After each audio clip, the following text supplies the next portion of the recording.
Isso foi no dia 8 de janeiro. Vocês podem perceber que só são senhoras com bíblias na mão, rezando.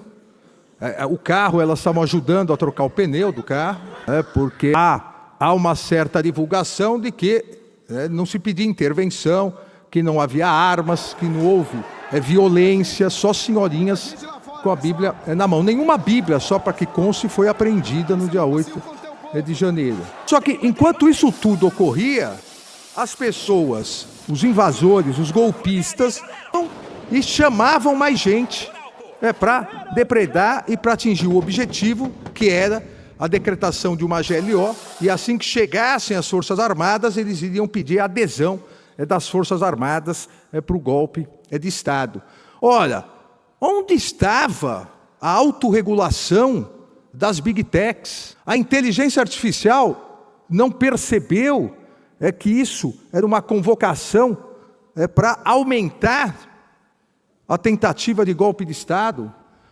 Os algoritmos continuaram direcionando para as bolhas nas redes sociais que defendiam intervenção militar, incentivando. Pode parecer risível o que eu vou dizer agora, se não fosse trágico, mas mais de 400 pessoas foram condenadas, nós já temos mais de 1.000. Mais de 400 pessoas foram condenadas porque elas mesmas postavam o que estavam fazendo no dia 8 de janeiro e convocando outros manifestantes para intervenção militar, para golpe de Estado no dia 8. E isso sendo incentivado pelas redes, com a possibilidade que foi necessário conter com os governadores de estados, com os comandantes das polícias militares, do efeito dominó. Porque o que pretendiam essas mensagens era um efeito dominó, um efeito em cascata, em vários estados que ainda tinham pessoas à frente dos quartéis do Exército. Por mais complexa que seja a tentativa de solução, mas a questão é extremamente simples. Qual rede social nós queremos? Nós queremos uma rede social que finja que tudo é liberdade de expressão. Eu sabia que não ia dar certo. Isso é uma rede social que... isso, pronto. Então, nós queremos uma rede social que direcione, impulsione e divulgue mensagens contra direitos arduamente conquistados por minorias. Isso é liberdade de expressão? Não somos obrigados a respeitar essa porcaria. Isso é liberdade de expressão? Alguém pode falar isso num bar, num restaurante, no emprego, pessoalmente, sem ser responsabilizado? Não pode.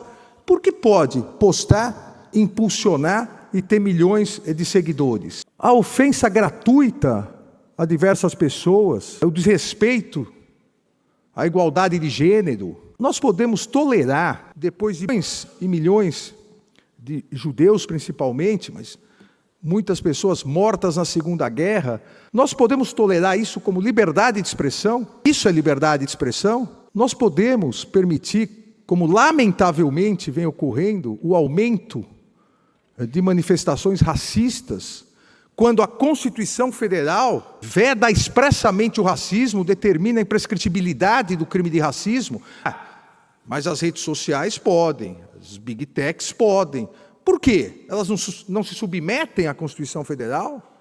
Elas não se submetem à legislação de nenhum país? Lá atrás, um determinado país permitiu que os paraísos fiscais fossem criados para fins econômicos. E só acabou com isso quando sofreu um grande atentado terrorista das Torres Gêmeas.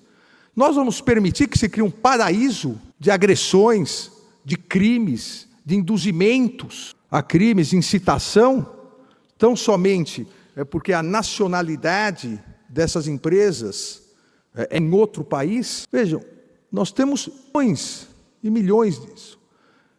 Esse é um perfil não identificado, um perfil que até o momento em que eu preparei o material continuava normalmente nas redes sociais, cuja autocontenção ou a autorregulação faliu, porque não realizam nada de contenção, preconceito. E chegamos aqui ao ápice das Big Techs. As Big Techs deixaram se instrumentalizar dolosamente, uma vez que o impulsionamento é pago, dolosamente, e aqui aqueles que estudam direito penal sabem, o dolo eventual é aceitar o resultado e não se preocupar, qualquer que seja ele, deixaram se instrumentalizar para que fosse organizado a tentativa de golpe de Estado do dia 8 de janeiro, com a festa da Selma, mapas, pontos, e deixaram e foram impulsionando numa instrumentalização criminosa, passando o endereço, a convocação, onde se encontrar, o que fazer, mensagens incentivando a quebra do Estado de Direito, a quebra da democracia, permitindo livremente que isso fosse divulgado. E no dia 8 de janeiro, permitiram que as pessoas filmassem e chamassem mais gente para invadir a sede dos três poderes. Dá para entrar um filminho de 1 minuto, mas nunca dá certo também. Depois eu mostro o filme. O filme não está aí? Aí, o filme está aí. E onde estava a autorregulação? Porque tudo impulsionado, tudo monetarizado, tudo ganhando dinheiro. E chegamos ao ápice da falência da autorregulação. Crianças e adolescentes morrendo, porque são incentivados, induzidos, eu diria até auxiliados para desafios de autolesão, de sufocamento, aerosol, de spray, de desodorante, e as crianças morrendo. Olha, se a autorregulação das Big Techs, se ela despreza a democracia, se ela despreza a igualdade de gênero, se ela despreza o combate ao racismo, mas ela despreza também a vida de crianças e adolescentes, olha, alguma coisa está errada. Alguma coisa está errada nessa liberdade total de praticar atividades ilícitas, utilizando a liberdade de expressão como escudo protetivo para ganhar dinheiro de um lado, porque, infelizmente, essas notícias, discursos de ódio, imagens que chocam, geram muito mais monetização para ganhar dinheiro e para induzir politicamente as pessoas. A questão de ataques em escolas. Então, são várias questões. Uma criança de 13 anos assassinada por um trama pelas redes sociais e autorregulação preocupada em divulgar mais, para dar mais likes e dar mais dinheiro. Na Austrália, o primeiro-ministro, ele precisou determinar que essa rede bem conhecida de todos nós, tem uma certa proximidade comigo, a rede X mostrava um padre sendo assassinado e ficava monetizando e divulgando. Precisou o primeiro-ministro determinar a retirada. Nós, então, precisamos ter essa resposta. Obviamente, pessoas de bom senso, pessoas de boa fé, não podem permitir que isso continue. A discussão começa a partir, ao meu ver, dessa fixação. É impossível que continuem como estão. A partir daí, as pessoas de boa fé, de bom senso, vão discutir quais são os limites, o que pode, o que deve, como pode ser. E isso, obviamente, está sempre em evolução. Porque, desde que o mundo é mundo, absolutamente nenhuma atividade econômica que repercute em milhões, e no caso bilhões de pessoas, deixou de ser regulamentada. Uma falácia dizer que não é possível a regulamentação.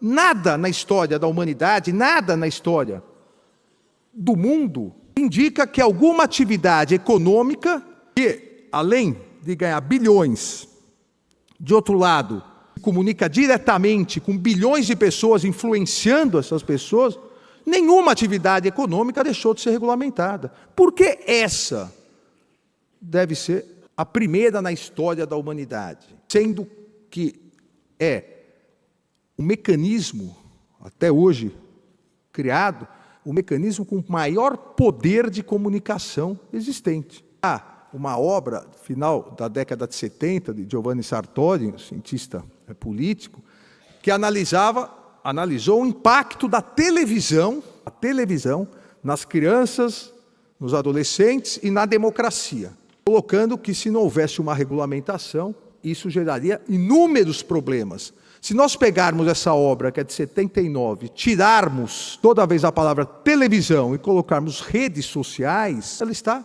atualíssima. E a democracia acabou porque rádio, televisão tem uma regulamentação. A liberdade de expressão não existe. É possível alguém ir num programa de televisão, em qualquer lugar do mundo, e esquartejar uma pessoa ao vivo, sem responsabilidade? Sufocar uma criança? Induzir uma criança a se automutilar? É possível isso? Não. Então, por que é possível nas redes sociais? As redes sociais realizaram uma lavagem cerebral nas pessoas para querer dizer que o que elas fazem é liberdade de expressão. Nós jamais podemos confundir liberdade de expressão com liberdade de agressão, com liberdade para insultos, para liberdade para o discurso de ódio, para o racismo, para a misoginia. Como todos os outros segmentos da sociedade, também as redes sociais, elas devem ser regulamentadas. Nunca na história também da humanidade, tanto poder econômico e político esteve tão concentrado na mão de pouquíssimas pessoas. Isso começou lá atrás, nas primaveras árabes. As redes sociais ainda incipientes foram utilizadas, porque, veja, um parênteses, rede social, a internet, não é boa nem ruim. A sua finalidade é comunicar, permitir uma maior interação. Se você utiliza para o bem, ela é boa. Se você utiliza para o mal, ela é ruim. Ela é um instrumento. E ela se iniciou para o bem. Países que não tinham democracia, não tinham de liberdade de reunião, não tinham liberdade de expressão, não tinham liberdade de imprensa, não tinham judiciário livre, não tinham eleições, as pessoas conseguiram se comunicar sem a intermediação da mídia tradicional, que naqueles países era totalmente controlada pelo governo. Conseguiram marcar reuniões, manifestações. Só que determinados segmentos econômicos perceberam que isso era poder. E esses segmentos econômicos, o que fizeram? A partir de inúmeros estudos competentes e eficientes, eles perceberam que o controle das redes sociais se daria via direcionamento de algoritmos. Não existe ninguém, nenhum órgão, nem os órgãos estatais no mundo, que tenham um banco de dados igual às redes sociais. Elas sabem o que todos nós gostamos de comer, beber, vestir, porque todo mundo compra, todo mundo paga, todo mundo se comunica pelas redes sociais. A partir desse banco de dados, os algoritmos, e esse é um grande desafio no mundo todo, uma maior transparência dos algoritmos. Ninguém quer saber o segredo industrial dos algoritmos. Mas por que eles direcionam assim para A e de outra forma para o B? Por que quando você é crítico das redes sociais e você consulta o seu nome, vem 100 notícias ruins? Até achar uma boa, a pessoa cansou. Quando você é a favor das redes sociais, só vem notícia boa quando consulta o nome da pessoa. Isso é direcionamento de algoritmo. As Big Techs não são neutras. Aquela ilusão, a partir das primaveras árabes, que as redes sociais, as Big Techs, seriam depósitos de ideias, discussões, um grande mercado livre de ideias, neutro, isso não ocorreu. As redes sociais, principalmente as Big Techs, elas têm lado, têm religião, têm opção econômica, opção política, e é justo que tenham. Só que nós temos que partir da certeza de que elas têm isso. Se elas têm, elas não podem induzir, direcionar de forma não transparente. E foi isso que as Big Techs foram construindo. Primeiro, do ponto de vista econômico, para cativar bolhas de consumidores para os seus produtos. No Brasil, o Superior Tribunal de Justiça declarou ilegal a prática de você impulsionar via internet para o seu produto. Você vai lá e quer comprar um carro preto de tal marca. Vem o link. Você conhece essa outra marca, esse outro carro? E você quer voltar para o outro. Não, você não consegue, porque é um impulsionamento. E nós depois, no Tribunal Superior Eleitoral, proibimos essa prática nas eleições. Eu até fui o redator do acórdão no que eu chamei de estelionato eleitoral. Você consultava um candidato, a deputado, a senador, mas você conhece o que o outro candidato fez? E vinha isso. Ou seja, as redes sociais, as Big Techs, elas não são neutras. Elas têm lado, elas direcionam os algoritmos. Os deputados que aqui estão sabem, porque sofreram na pele isso, quando se pretendeu votar o regime de urgência para votar o PL, cuja relatoria era do deputado Orlando, o que as Big Techs fizeram. Jogando a população contra os deputados e mandando via algoritmos para cada local onde era a base eleitoral desse deputado. E logo teria eleições, obviamente, a Câmara dos Deputados recolheu e não votou. Ou seja, intimidaram o Congresso Nacional.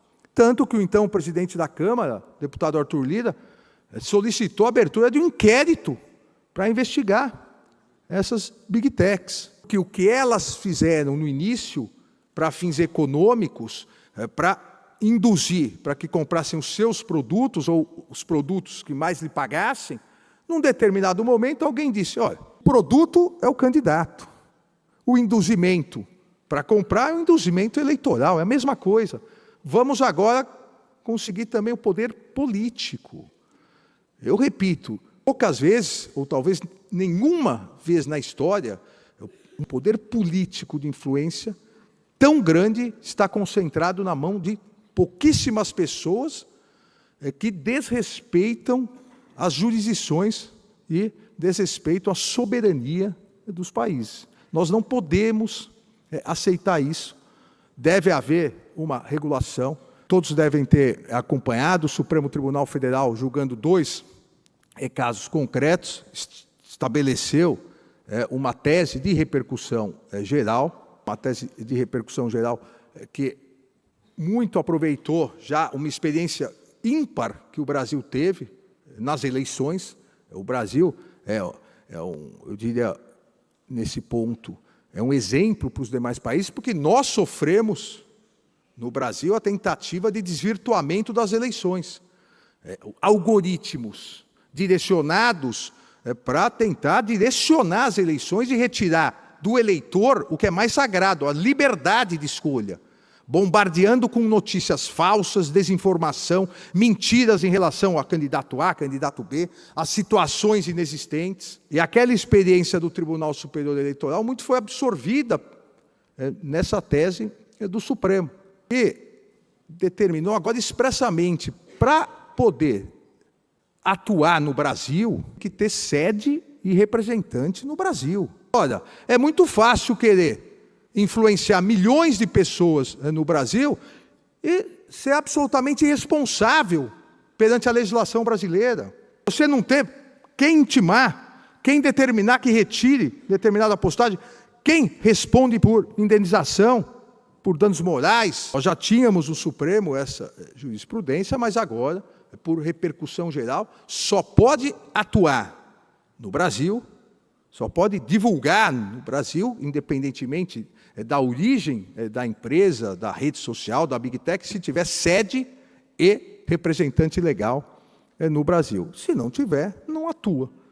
Porque ainda, e nós temos que também tomar cuidado com isso, as pessoas de telecomunicação sabem bem, ainda não conseguem atuar se a Anatel cortar o sinal das antenas. Ainda, que a soberania dos países sofre um outro ataque, que é a possibilidade de Big Techs, mais para o futuro, ignorarem os países e transmitirem com satélites de baixa órbita.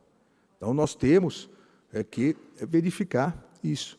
Não se trata de forma alguma de atentar contra a liberdade de expressão, atentar contra a liberdade de manifestação. Se trata de fazer valer também para as redes sociais nome constitucional: liberdade com responsabilidade. Liberdade para postar, para divulgar, só que terá responsabilidade também.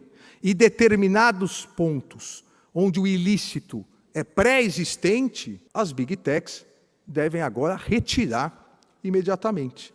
Então, questão de pornografia infantil, pedofilia, atentado contra a democracia, crime de racismo, nazismo, são tópicos, poucos tópicos. A tese, corretamente, do Supremo Tribunal Federal foi minimalista, mas tópicos que a insuportabilidade dessa continuação nas redes sociais não poderia permitir que ficassem de fora.